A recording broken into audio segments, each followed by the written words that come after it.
I said that it would be interesting. O'Reilly Auto Parts 300, and indeed it was. Hello, everybody. John Adams on here for JamSports100JMSports.org. How is it going? It is time for our NASCAR Nationwide Series O'Reilly 300 recap. It was eventful. If you like battles just up front, you probably didn't like the race. It was mainly a Paul Menard, Ricky Stenhouse Jr.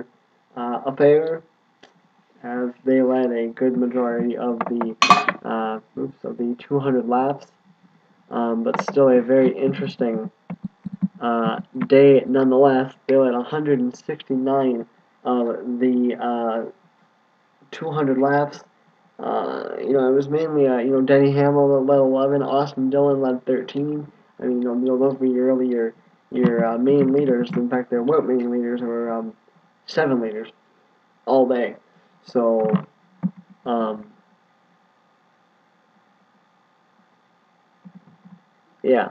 Uh, so it was not really what you call exciting for if you only like battles up front. But if you like battles all around the track, it was really interesting. Had a couple of things that you don't hear about happening very often in the event. Let's get things going really early. Austin Dillon and Casey Kane both had uh, strong uh, automobiles all day today.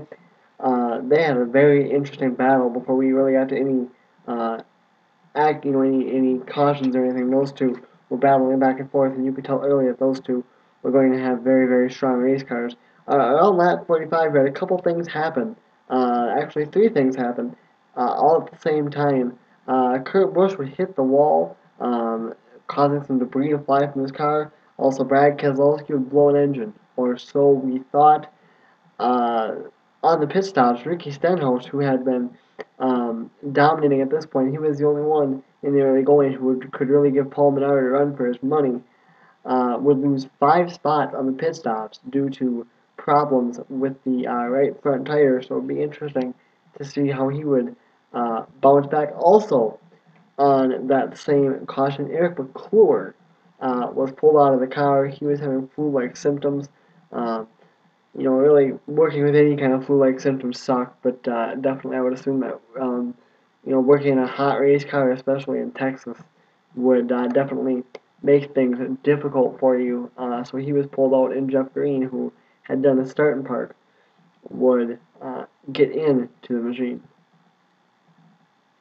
Brian Scott would then blow up an engine on lap 63. It was a tough day for Toyota engines. Um, So he would have one of the 3 Toyota engines that would blow up. And then on lap 91, Brad Keselowski just comes out to the racetrack. Remember, we said that it was an engine issue with Brad Keselowski. It turns out it was not. It was actually an alternator issue. They changed the alternator. Problem fixed. Keselowski would spin on lap 91, bringing out another caution. We go back green on lap 95. Blake Cook and Danny Eflin would get into it a little bit, and Eflin would send Cook hard into the outside wall, bringing out another caution. On 2 different occasions, we had something interesting happen, and that was overheating of the lights. And the second time, it would take about 10 minutes or so, they thought, to fix the damage. It did get taken care of. And the last caution that we had, with 12 laps to go, Kurt Busch would blow up. He would be the 3rd Toyota to blow up. Kurt Busch, Ryan Truex, and Brian Scott were the 3 Toyotas that all had engine issues. Let's take a look now at the running order, 43rd to 1st. And then we'll take a look at the standings, and then I have a remark that I do want to make about how I watched the race, and then that will do it for me. So here we go from 43rd to 1st.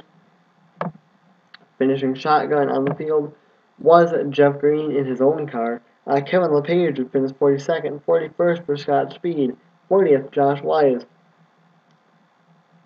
39th Scott Riggs, 38th Brian Scott. Disappointing run for Brian Scott. He really did need a good run, did Brian Scott. He's of course running for the championship, and he had been struggling thus far. Blake Cook, 36th, 35th, Brad Keselowski, 34th, Robert Richardson Jr., 33rd, Benny Gordon, 32nd, Ryan Truex, 31st, Danny Eflin, 30th, Kurt Busch.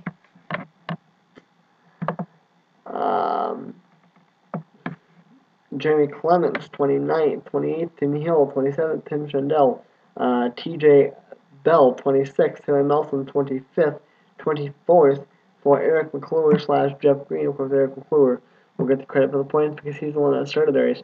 23rd for Eric Darnell, 22nd, Kelly Byers, 21st, Kyle Fowler. Joanna Long, 20th. I did say that she wasn't going to run that well. I was wrong. She finished 20th through laps down. 19th, Mike Wallace. 18th, Jason Bowles. 17th, Joe Nemechek. 16th, Mike Bliss. 15th, Dale Earnhardt Jr. 14th, Joey Logano. 15th, Joey Logano. 14th, Dale Earnhardt Jr. Joey Logano, first car to finish on the lead lap. 13th for Cole Witt. Elliott Sadler would finish 12th, 11th for Sam Hornish Jr., 10th for Steve Arpin, so I was very interested to see how he would run, thought he would run good, indeed he did. 9th for Michael Annett. Danica Patrick got her best finish of the year, and 8th, she struggled for a good majority of the race. 7th for Justin Allgaier, 6th for David Reagan, 5th for Austin Dillon, 4th Denny Hamlin, 3rd Casey Kane, 2nd Paul Menard, and even though he had the problem on pit road, getting his 2nd win of the year, and I believe the 4th of his career, Ricky Stenhouse Jr.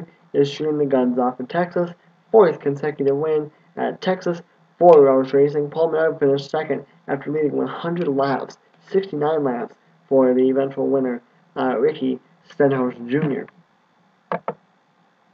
Let's take a look now at how the points are unofficially. As of this event, Elliott Sadler has a 4-point lead still on Ricky Stenhouse Jr. Austin Dillon remains in 3rd, 20 points back. Sam Hornish Jr. gained a spot and is 54 points back. 64 points back is Michael Annett. He gained 2 spots. Cole Witt is 6th, 65 points back. Trevor Bayne, who did not run, lost 3 spots, back to 7th, 67 points back. Taylor Melson stays at 8th, 84 points back. Tied with Justin Allgaier, 8th and 9th, 84 back. 100 back in 10th is Mike Bliss. Danica Patrick gains 6 spots all the way up to the 11th position. She has 115 points back. And one thing I do want to mention too is I did watch the race on TV, but I also followed the race on NASCAR.com. I watched it on the NASCAR Race Buddy. First time I've ever really done that. I followed Casey Kane for a good majority of the race. Very, very interesting stuff hearing him talk about the lights. If you don't know what Race Buddy is, you can either pick a camera on either the front stretch, the back stretch, whatever they have in place, usually on pit road. Also with in-car cameras, where you just follow that one car for the whole race, or whatever camera you choose. You can hear all the radio communication. It's very interesting. It can be very slow sometimes, though. Towards the end, at the end of the race, Race Buddy was 6 laps behind.